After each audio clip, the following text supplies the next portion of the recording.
Olá! Hoje a gente vai conversar sobre um assunto bem delicado, mas muito importante: erros médicos. Sabe, quando a confiança que depositamos no cuidado com a nossa saúde é abalada, é super normal se sentir perdido, sem chão.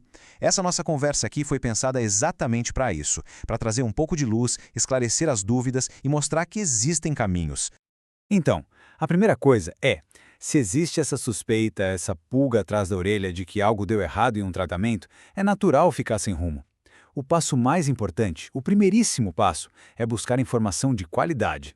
E é exatamente por isso que a gente está aqui. Pense nisso como um guia rápido, sabe? Um material para iluminar esse caminho, mostrando que conhecer os próprios direitos é, na verdade, a ferramenta mais poderosa para lidar com uma situação tão complicada.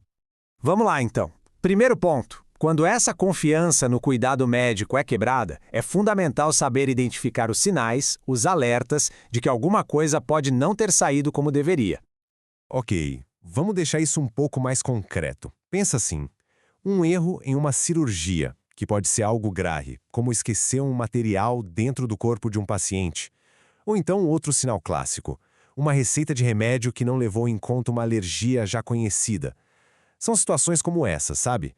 Elas acendem uma luz amarela e mostram que talvez seja preciso investigar mais a fundo. E aí, depois de identificar que pode ter acontecido um problema, qual seria o próximo passo? Bom, é encontrar a pessoa certa para ajudar. E nesse caso, o grande aliado é um profissional que entende do assunto. O trabalho desse tipo de advogado vai muito além de um tribunal. Ele começa, na verdade, com uma análise super detalhada de prontuários, laudos, consultando até outros médicos, peritos independentes. O mais importante de tudo é conseguir provar a ligação direta entre a falha médica e o dano que a pessoa sofreu. É quase um trabalho de detetive, sabe? Para estabelecer o que a gente chama na lei de nexo causal. Tá, mas como escolher esse profissional? Olha, a experiência conta muito. Um advogado que já lidou com casos parecidos, ele já conhece as manhas, as estratégias que hospitais e planos de saúde usam para se defender. A comunicação também tem que ser muito clara, para que a pessoa entenda cada etapa do processo. E claro, a especialização em direito médico faz toda a diferença. Garante um conhecimento que um advogado mais geral, digamos assim, talvez não tenha. Certo. Especialista encontrado. E agora, como é que funciona o processo na prática? Pode até parecer um bicho de 7 cabeças, mas quando a gente quebra em etapas, o caminho fica bem mais claro. Essa jornada geralmente começa com uma primeira conversa, para ver se o caso tem fundamento, se é viável. Depois vem a parte de juntar as provas. E aqui é bom lembrar que o acesso ao prontuário médico é um direito garantido do paciente. Um parecer de um perito particular também é super importante para dar força para a ação. Se não rolar um acordo, aí sim o caso vai para a justiça, onde uma perícia, agora judicial, vai ter um peso enorme na decisão final do juiz. Agora, um ponto que exige atenção máxima de verdade. A lei estabelece um tempo limite para buscar essa reparação na justiça. Geralmente, são 5 anos, contados a partir do momento em que o dano foi descoberto.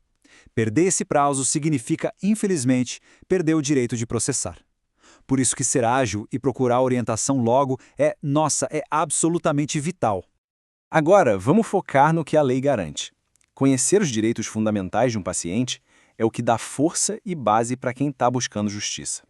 Existem alguns pilares que sustentam esses direitos. Por exemplo, o direito à informação clara é a base de tudo. Sem isso, não tem como tomar decisões ou dar consentimento para nada. O direito a uma segunda opinião é uma baita ferramenta de prevenção, inclusive. E, o mais importante, o direito à reparação completa por todos os danos sofridos. É isso que justifica toda a busca por uma indenização.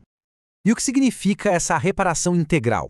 Bom, a indenização pode cobrir diferentes tipos de prejuízo. Os danos materiais, por exemplo, são os financeiros, diretos, gastos com novos tratamentos, perda de salário. Já os danos morais tentam compensar o sofrimento, a angústia, a dor psicológica. E ainda existem os danos estéticos, que são uma categoria separada para reparar alterações permanentes na aparência, como cicatrizes muito visíveis ou até deformidades. Ok, mas para que exista uma indenização, na maioria dos casos, é preciso provar que o profissional teve culpa. E a lei divide essa culpa em 3 tipos. Entender esses conceitos é essencial para saber do que estamos falando. Primeiro, a negligência. Pense nela como uma falha por omissão, por deixar de fazer algo. Imagina um médico que, por puro descuido, não pede exames que seriam essenciais para um diagnóstico certo. Ou uma equipe de hospital que não segue o protocolo de higiene e acaba causando uma infecção. É a falta daquele cuidado básico que era esperado. Depois, a gente tem a imprudência. Aqui, a falha não é por deixar de fazer, mas por fazer algo de forma apressada, sem o cuidado necessário. É uma ação precipitada. Por exemplo, dar alta para um paciente que claramente ainda precisa ficar em observação no hospital. Ou então, fazer um procedimento de risco sem ter toda a estrutura adequada para isso. E por último, a imperícia. Essa tem a ver com falta de qualificação técnica, de preparo. É quando um profissional se arrisca a fazer um procedimento para o qual ele não tem a habilidade ou o conhecimento aprofundado, sabe? E aí acaba cometendo um erro básico simplesmente por falta de prática com aquela técnica específica. Bom, com esses conceitos e caminhos mais claros, fica evidente que a iniciativa de ir atrás dos direitos precisa partir de quem se sentiu prejudicado. Mas aí sempre surge aquela barreira, né? A questão do custo. É verdade, muita gente acaba nem tentando por medo de não conseguir pagar os custos de um advogado e do processo. Mas, para isso, existe uma solução bem comum nessa área, o contrato de risco, que o pessoal chama de honorários de êxito. Basicamente, nesse modelo, o advogado só recebe um percentual do valor da causa se e somente se o cliente ganhar. Isso torna o acesso à justiça bem mais democrático. E para a gente fechar, fica uma reflexão que eu acho muito importante. Buscar justiça num caso desses tem um propósito que vai além da reparação individual. Cada caso que vem à tona e expõe uma falha no sistema acaba contribuindo para que a saúde seja mais segura para todo mundo. Ajuda a evitar que os mesmos erros aconteçam de novo com outras pessoas. Então a pergunta que fica no ar é: será que a busca por justiça é só sobre uma compensação financeira? Ou ele é também, e talvez principalmente, sobre prevenção? Sobre garantir que a nossa saúde seja sempre tratada com a máxima responsabilidade possível? A resposta para isso pode mudar todo o significado dessa jornada.